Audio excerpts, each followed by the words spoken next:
Louange à la gloire de notre Dieu. Et j'ai dit, Seigneur, comment on peut arriver à ce niveau?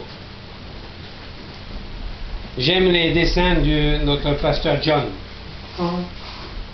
J'aime quand il dessine sur le tableau. Surtout dimanche dernier, il avait dessiné un joli petit bonhomme avec un gros pied. Mais la chose la plus importante, c'est le trait qu'il a fait et de savoir qu'à un moment donné, notre esprit doit être en communion avec l'Esprit de Dieu. C'est très important. Alors, pardon. Je dis, Seigneur, il me manque quelque chose dans ma vie. Il faut que toi, tu sentes ce matin qu'il manque quelque chose dans ta vie. Il y a tant de chrétiens dans ce monde, et pourtant, ils sont parfois, ne sont parfois souvent comme une cymbale retentissante, pardon, il n'y a rien qui sort. Tellement de chrétiens qui sont vides. Seigneur a mis dans mon esprit quelque chose peut-être que j'ai déjà dit, mais qu'il est important de nous rappeler, de répéter cela.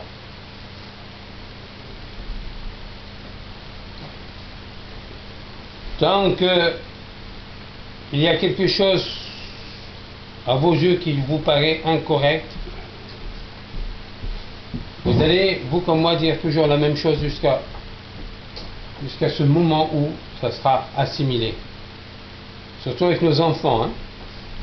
On leur dit une fois, oui papa, oui maman. Et ça continue.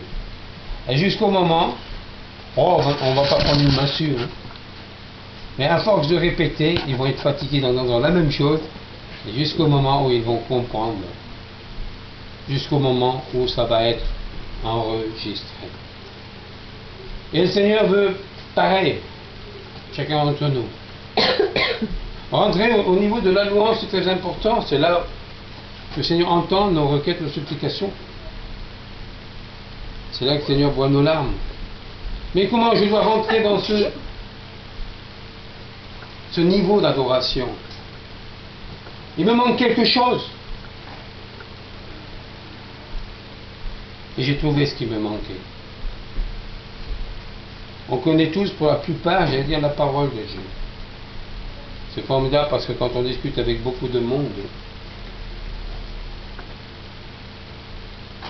ceux qui ont une religion, ceux qui n'ont pas de religion, ceux qui croient, ceux qui ne croient pas, tous connaissent Jésus-Christ. Connaissons Jésus-Christ. Mais est-ce que cela suffit pour moi? Est-ce que ça suffit pour vous? Alors il y a un passage qui a touché mon cœur. Ouvrir la parole. « 1 Corinthiens 1. Seigneur, merci de ta parole. Cette parole que tu nous as laissée afin que nous puissions vivre en toi, comprendre ta grandeur, comprendre tes merveilles que tu as pour nous, Seigneur. Et aussi, Seigneur, de nous laisser remplir de ton Saint-Esprit, afin que nous marchions selon ta volonté, selon ta grâce et ton amour. Seigneur, touche la profondeur de notre cœur, tu connais nos faiblesses. Ce matin, merci de nous visiter, Seigneur, de nous aider à te comprendre, à réaliser combien tu es puissant, combien tu es merveilleux, à réaliser qu'en nous, il nous manque quelque chose, Seigneur. Aide-nous à grandir en toi. Parle-nous, Seigneur, et garde-nous en ta présence, Jésus-Christ. Amen. 1 Corinthiens 1. Dès le début de ce chapitre, dès le début de cette lettre, qu'est-ce qu'il nous est dit? Qui a cette amabilité de pouvoir lire jusqu'au verset 3.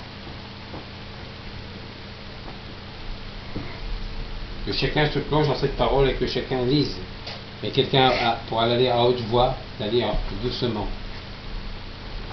Appelé à être apôtre de Jésus-Christ par la volonté de Dieu et le Père suprême, à l'Église de Dieu qui est à Corinthe, à ceux qui ont été sanctifiés en Jésus-Christ, appelés à être saints, et à tous ceux qui invoquent en quelque lieu que ce soit le nom de notre Seigneur Jésus-Christ, le Seigneur et le nôtre.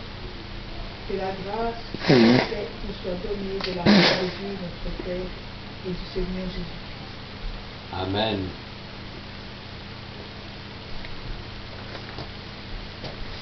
J'ai fait un saut sur toutes les lettres de Paul aux églises.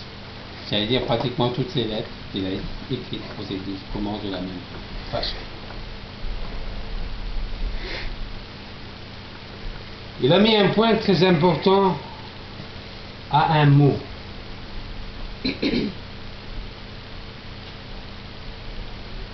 À tous ces saints. Wow.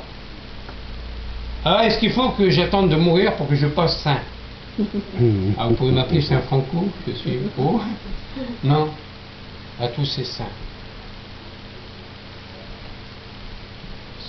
Ce passage que nous venons de lire,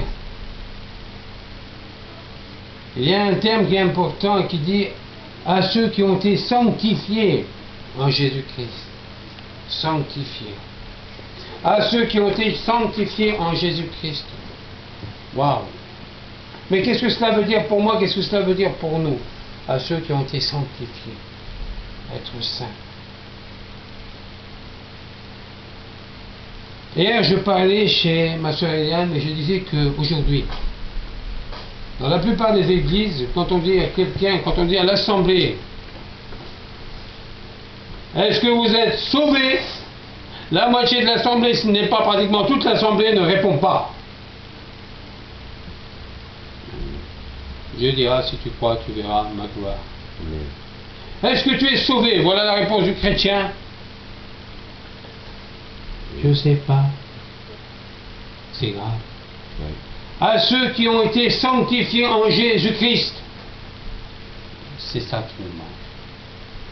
Un terme un peu barbare pour nous. La sanctification. On va essayer de comprendre. Qu'est-ce que cela veut dire? Parce que ce terme est souvent, très souvent incompris. Et vous savez pourquoi? Parce que nous avons parfois des raisonnements un peu bizarres. Et comment cela se fait-il? Parce qu'on laisse pénétrer notre esprit par d'autres pensées qui est celle de Jésus-Christ, par d'autres raisonnements qui est celle de la parole de Dieu. Je vous encourage à lire toutes les lettres de Paul. Et vous allez voir le désastre, non pas dû à la parole, mais au désastre que nous laissons rentrer dans notre esprit. À tous ceux qui ont été sanctifiés en Jésus-Christ, on laisse entrer dans notre esprit un faux raisonnement qui n'est pas celui de Dieu, qui n'est pas celui de Jésus-Christ. Alors qu'est-ce qui se passe à ce moment-là?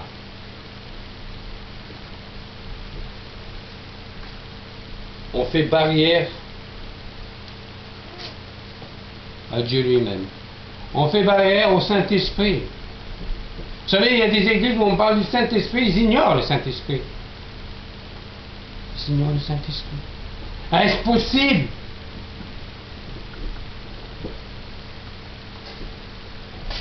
Un jour, Paul rencontre deux personnes sur le chemin des Emmaüs. De quel genre de baptême es-tu baptisé? Baptême d'eau, ça me suffit. Ah bon? Et vous ne connaissez pas le baptême du Saint-Esprit? On n'en a jamais parlé. Est-ce que c'est faux, ce que je viens de dire? Si c'est faux, vous enlevez cette partie-là de votre Bible, vous l'arrachez, vous jetez. Vous n'en avez pas besoin. Mais moi, ma Bible, par le Saint-Esprit, elle me dit qu'elle est vraie. Je crois que la Bible est vraie. Est-ce que tu crois que la Bible est vraie? Alléluia! Alors on n'arrache pas ce passage, on le laisse dans la Bible.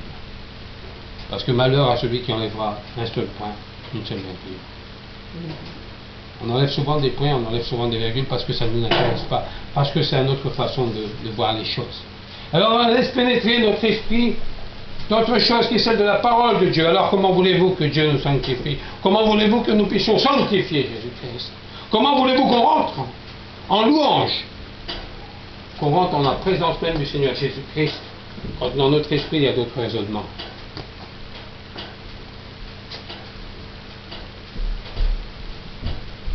Il y a un chant que j'aime. Je crois que la Bible, elle est vraie. Je la serre fort contre mon cœur. La Bible n'a pas été écrite par la pensée de l'homme. Elle a été écrite par Dieu lui-même, par le Saint-Esprit. Dieu a utilisé des hommes, certes, mais la Bible est inspirée et donnée par Dieu lui-même. Il n'y a pas d'autre enseignement. C'est très important. On fait barrière, mes bien-aimés, et alors on ne comprend pas.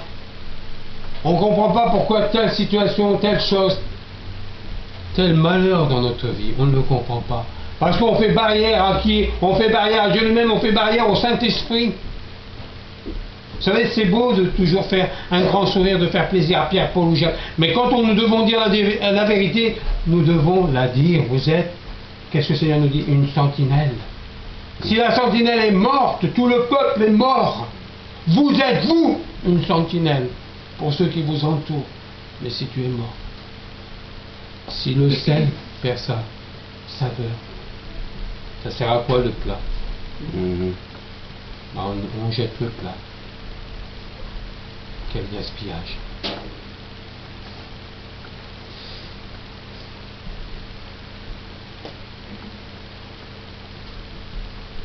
Est-ce que nous voulons faire obstacle, barrière à la puissance de Dieu? À tous ceux qui ont été sanctifiés en Jésus-Christ. C'est un mot assez compliqué. Très compliqué. Est-ce que ce matin, mes bien-aimés, nous pouvons comprendre la réalité de ce Dieu trois fois saint? Est-ce que nous pouvons le comprendre? Il n'y en a pas d'autre. Je ne parle pas de religion, mes bien-aimés. Je parle de Dieu. Parce que, chose étonnante, la religion que nous entendons, et parfois dans laquelle nous sommes plongés, cette religion n'est pas, j'allais dire, n'a pas de terme.